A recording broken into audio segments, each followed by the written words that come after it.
है कि यह आने वाले दिनों में और ये सवाल गंभीर होंगे। जी जी, अब मैं आता हूं हिमांशु जी आपके पास। आप न केवल गुजरात की पृष्ठभूमि से हैं, बल्कि सबसे पहले तो आपको बधाई हो कि गुजरात में आने वाले नए गुजराती आर्थिक न्यूज़पेपर के आप मुख्य भूमिका में आ गए हैं। अब आप, तो आपको बधाई हो उसके लिए। इकोनॉमी को आपसे बेहतर बहुत कम लोग समझते हैं। पहले क्वार्टर के अंदर एफडीआई 34% डाउन हुई है, और मैं ये मान के चलता हूं कि भारत की एफडीआई रिसाइकल्ड है।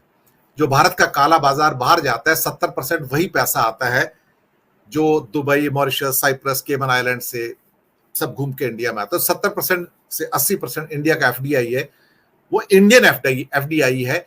कुछ वैसा ही जैसे चाइना का 80% एफडीआई चाइना से निकलता है, हांगकांग जाता है और वापस चाइना में चला जाता है। ये साइकिल सबको पता है। दूसरी बात, आज से 8-10 महीने पहले हमारा एक्सपोर्ट करीब करीब 38 से 40 बिलियन डॉलर पे आ गया था गुड्स का, और यहीं से एम्प्लॉयमेंट जनरेशन पैदा होता है। अब वो 30 बिलियन डॉलर पे आ गया, यानी कि per month production lost 70,000 crore रुपए। 70,000 करोड़ का सिर्फ एक्सपोर्ट के प्रोडक्शन का लॉस है। इसका मतलब करोड़ों रोजगार चले गए, क्योंकि बहुत सारे लोग उसमें टेम्पररी तौर पर काम करते हैं। तो मैंने दो डेटा बताए, FDI down 34% in first quarter, gross tax collection up only 3.3% in first 3 months. 70,000 crore का लॉस पर मंथ का प्रोडक्शन का जो एक्सपोर्ट के द्वारा है वो इंडिया में हो रहा है। डेट 173 लाख करोड़ है, 55 लाख करोड़ से शुरू हुआ था, 155 पे आया। 31 मार्च 2024 गवर्नमेंट के डेटा 173 लाख करोड़। हम तो अगले साल रीपेमेंट भी नहीं कर पाएंगे। हिमांशु जी, 7.8 जो डेटा आए हैं, सोने का वर्क चढ़ाकर आप दीमक लगी दीवारों को क्या करेंगे सर?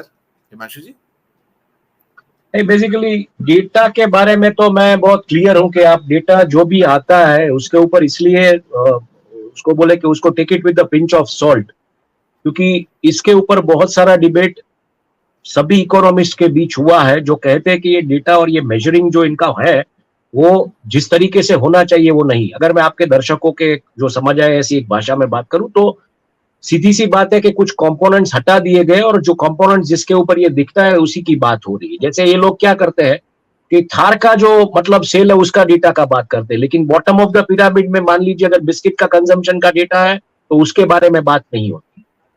और जब आप थार के कंजम्पशन की बात करते हैं तो ऑब्वियसली आपका जीएसटी आप आएगा, क्योंकि व्हीकल्स के ऊपर 50% के आसपास जीएसटी लगा है ऐसे व्हीकल्स के ऊपर, एसयूवीज के ऊपर, तो वो ऑब्वियसली बड़ा दिखेगा। तो डेटा पॉइंटर्स पे हम ना जाए, हम सीधी की सीधी जो बात करें, क्योंकि जैसे मैंने कहा आपके पिछले कई शो में भी, मैं एक बाजारी आदमी हूँ, मैं बाजार में जाके बैठता हूँ। बाजारी not in other sense, but मैं खुदरा व्यापारियों से मिलता हूँ, उनके शोरूम पे जाके बैठता हूँ, मेडिकल स्टोर्स पे जाके बैठता हूँ। मेरे बहुत सारे दोस्त हैं, क्योंकि I come from that community which is into business. तो मैं बोर्डिंग में जब पढ़ा और जो लोग यहाँ पे आए उन्होंने अपना व्यवसाय सेट किया, तो उन लोगों का भी यही कहना है कि आज हमारी पीढ़ियां खप गई है कहीं और दूर दराज के गांव से आके यहाँ पे सेटल होने में। 40-40 साल लगे तब जाके कुछ ऐसा धंधा कर पा रहे हैं जिससे कि फैमिली पूरी सस्टेन होती है, ज्वाइंट फैमिलीज होती है। आज वहां पे भी समस्या है।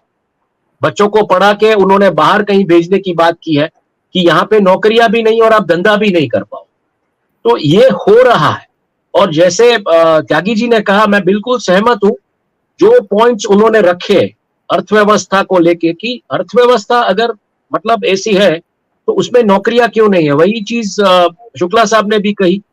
और अगर ये प्रेशर बढ़ता है आने वाले दिनों में तो वो सब्सिडी वाला जो बेस होगा उस पे इसकी असर आएगी, और तब जाके क्या होगा। और ये जो गेम ऑफ कंसोलिडेशन चल रहा है कॉर्पोरेट्स के जरिए, या जिस तरीके से आपने कहा एफडीआई रिरूट होता है, या नेक प्रेसिंग टेक्निक जिसको हम बोले कि आपने कह दिया कि आप लैपटॉप के इंपोर्ट पे आपने बैन लगा दिया, तो वही कंपनियां अब यहाँ हिंदुस्तान में आके लैपटॉप मैन्युफैक्चर करेगी। उन्होंने पीएलआई स्कीम के लिए अप्लाई किया है, डेल ने किया है, एचपी ने किया है, सबने किया है।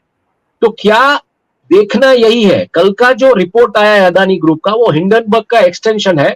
हिंडनबर्ग ने कहा था शेल कंपनियां, कल के रिपोर्ट ने बताया कि शेल कंपनियां ऑपरेट कैसे हुई।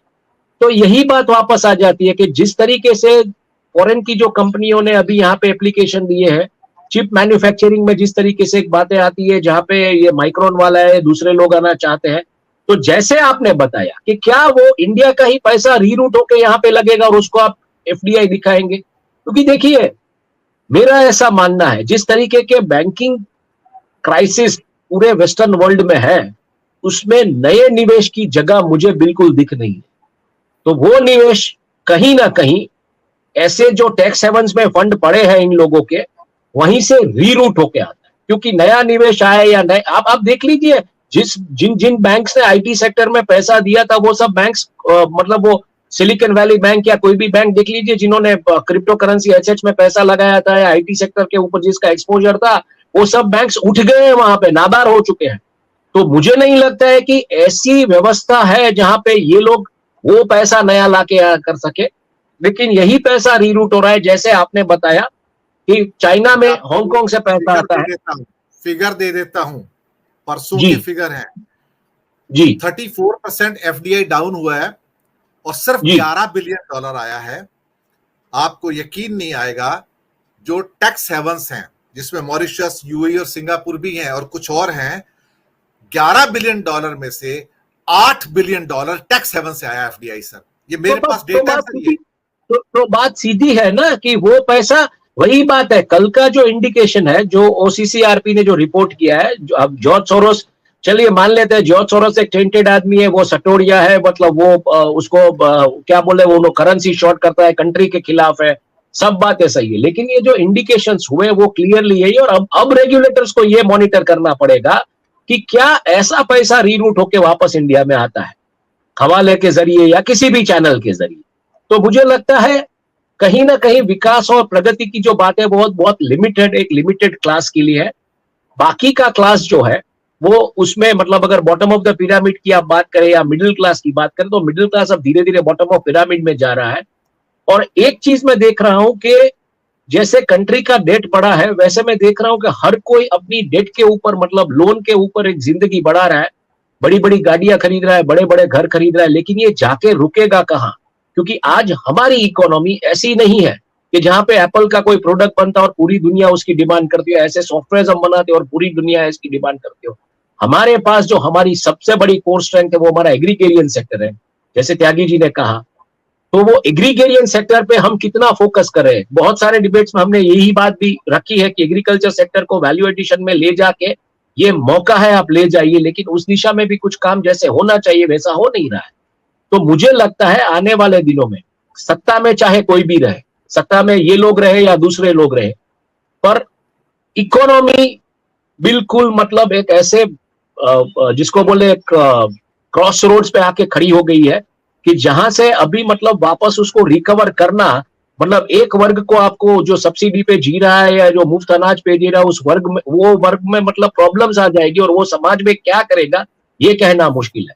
मिडिल क्लास के पास इतनी जॉब्स नहीं है, और जो भी आज मिडिल क्लास सस्टेन हो रहा है वो मतलब जिनके पेरेंट्स वगैरह ने गवर्नमेंट नौकरियां की है, गवर्नमेंट पेंशन पे जिनके घर चलते हैं, तो वो है। बाकी आज की तारीख में प्राइवेट सेक्टर में आप नौकरियां देख लीजिए, क्या होता है, 5-6 साल बंदा काम करता है, 6-7 साल के बाद उसका रिट्रेसमेंट आ जाता है, कोई टेक कंपनी बंद हो जाती है, कोई टेलीकॉम कंपनी बंद हो जाती है, कोई इंश्योरेंस वाले डिजिटल प्लेटफॉर्म पे चले जाते हैं, ऑफिस बंद कर देते हैं। बैंक्स में भी धीरे धीरे यही होने लगा है। तो नौकरियां प्राइवेट सेक्टर में भी अब नहीं रही, और गवर्नमेंट तो मतलब पता है जितना बैकलॉग, जिसके बारे में रवीश कुमार से लेकर हर कोई बात करता रहता है, हर स्टेट में कितना बैकलॉग है। तो वहां पे भी जो ट्रेडिशनल जॉब्स है उसको कॉन्ट्रैक्ट पैटर्न पे आपने शिफ्ट कर दिया, तो कॉन्ट्रैक्टर्स कमा रहे हैं, बिचौलिए कमा रहे हैं, बाकी के लोग तो कमा नहीं रहे। तो ये जो आपको दिख रहा है वो पूरा का पूरा एक कैप्टिवेटेड इकोनॉमी है, और कैप्टिव फॉर्म में जो इकोनॉमी में, मतलब मैं आपको ऐसे कई लोग दिखा सकता हूं गुजरात में ही, जिनके पास 2001 से पहले साइकिल भी नहीं थी, आज करोड़ों के आसामी है, आज वो गाड़ियां लेके घूमते हैं, मर्सिडीज बेंज या ऑडी या ऐसी गाड़ियां लेके घूमते हैं, फॉरेन का ट्रैवल करते हैं, उसका भी पैसा वक्त पे नहीं चुकाते, ऐसे बहुत सारे लोग। तो उधारी का पूरा चक्कर चल रहा है, लेकिन ये कहां जाके अटकेगा ये मुझे पता नहीं। तो ठीक है, आप अभी मतलब मैकेनिज्म कर लीजिए, फिगर मैनेजमेंट कर लीजिए, लेकिन रियलिटी बिल्कुल अलग है। जी आलोक जी हैं अभी